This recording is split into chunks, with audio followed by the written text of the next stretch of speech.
presidential election campaigns in the United States draw to a close, amid President Donald Trump's often belligerent and divisive actions, Joe Biden, the Democratic Party candidate, is being projected as America's, and the world's, last hope. This is hardly surprising, as Trump's re-election campaign has served up a fantastic constellation of distortions about American values that would certainly sit well in Gone with the Wind, the award-winning classic American film that espoused the splendor of slavery and white supremacy.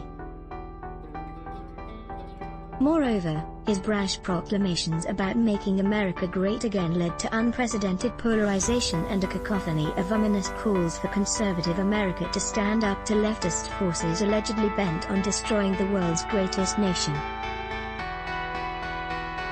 Attorney General William P. Barr has described America's liberals as intent on tearing down the system and fascistic.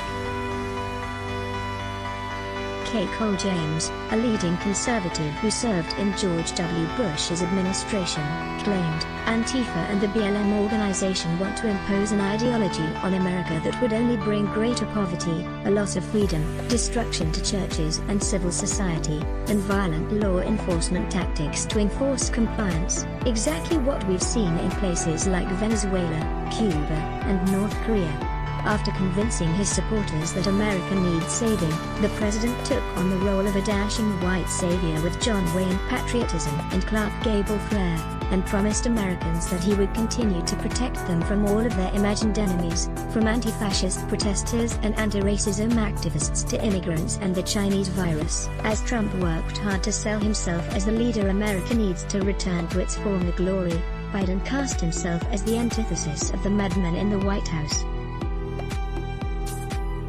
Doing so, to be honest, has not been incredibly hard. All Biden had to do was to promise to repeal the racist, conservative and isolationist policies Trump has established in the last 4 years, especially in foreign affairs. The most intriguing statement of intent promoted by Biden lately is a promise to end Trump's unqualified support for Saudi Arabia. The oil-rich nation has been accused of committing war crimes in Yemen and orchestrating the assassination of Saudi journalist Jamal Khashoggi in Turkey. In a statement released on the second anniversary of Khashoggi's killing, Biden pledged to end U.S. support for Saudi Arabia's war in Yemen, and make sure America does not check its values at the door to sell arms or buy oil. He went as far as to claim that under a Biden presidency, America's commitment to democratic values and human rights will be a priority, even with our closest security partners. I will defend the right of activists, political dissidents, and journalists around the world to speak their minds freely without fear of persecution and violence. This extraordinary, and frankly dubious, commitment chimes well with Biden's promise to re-establish the position of the U.S., whose credibility he believes was tarnished by the Trump presidency, as a just and trusted global leader. Essentially, Biden wants to bring back Bill Clinton, George W. Bush and Barack Obama's America, an ostensibly strong, righteous and benevolent America that is a force for good across the world. The America that, he so proudly claims, provided moral leadership to the world. The problem is, such an America just does not exist. In fact, it never did, not under Clinton, Bush or Obama, and America has never enjoyed any discernible credibility. Believing Biden when he says he cares about human rights in Saudi Arabia and Yemen would require us to also believe that he understands the plight of the civilian populations carelessly bombed, maimed and killed by American and allied forces in Iraq, Afghanistan, and Syria. That he did not agree with John Kerry when he described the Egyptian military's coup against the country's democratically elected president as restoring democracy. He has defended the civil rights activists, journalists and protesters detained, harassed and killed by American-backed security forces in Egypt. That his heart has bled for the thousands of Palestinians killed by Israeli security forces in the last 10 years. that he publicly disagreed with Obama when in 2014, as Palestinian civilians in Gaza were being slaughtered by relentless Israeli air attacks, he declared that Israel has a right to defend itself, but he has not. Instead, throughout his decades-long political career, Biden has consistently toed the American line. He supported Israel's apartheid, Egypt's assaults on human rights and civil liberties, and Saudi Arabia's murderous policies. Worst still, Biden never raised any opposition to the American Service Members Protection Act.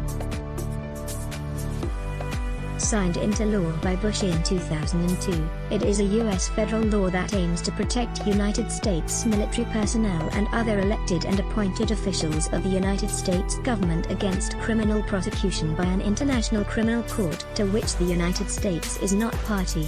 It allows the U.S. President to use all means necessary and appropriate to bring about the release of any U.S. or allied personnel being detained or imprisoned by, on behalf of, or at the request of the International Criminal Court, ICC. In June, the Trump administration imposed economic and travel sanctions on ICC workers directly involved in investigating American troops and intelligence officials and those of allied nations, including Israel, for possible war crimes in Afghanistan and elsewhere.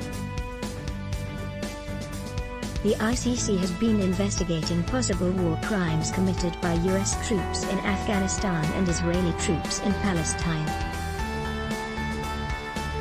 Crucially, Biden has not stated a burning desire to revoke this regressive and counterproductive act. He never lobbied the U.S. Congress and Senate to repeal the American Service Members Protection Act when he was vice president, and he has no intention to do so if he is elected president in November. He does not want to stand up for international justice, or the thousands of people unfairly tortured and killed by American and allied troops.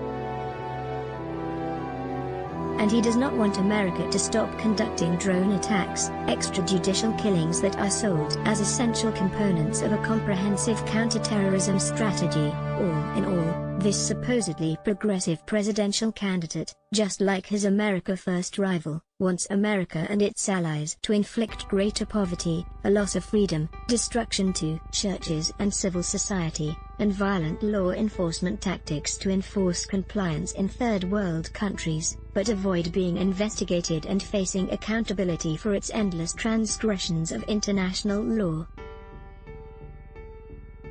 He wants America to continue inflicting violence on the world, but be praised as a moral and just global leader for doing so.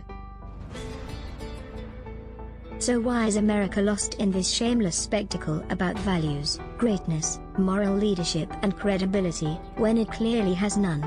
It is understandable that America's number one objective in foreign affairs is America's well-being, seemingly at any cost. But why does it pretend to care about being perceived as a protector of peace and democracy around the world, when it has long sponsored, backed and initiated political insurgencies, military coups and repressive regimes, in South America, Africa and the Middle East? It could go about funding murderous strongmen and destroying lives abroad without seeking moral cover and undue global validation for its violent actions, but it does not. Instead, every 4 years, without fail, it indulges in an embarrassing song and dance about advancing or restoring America's leadership on the world stage and, as Biden puts it, leading through the power of example. Yet history tells us that neither the Republicans nor Democrats have ever really made the world a safer place.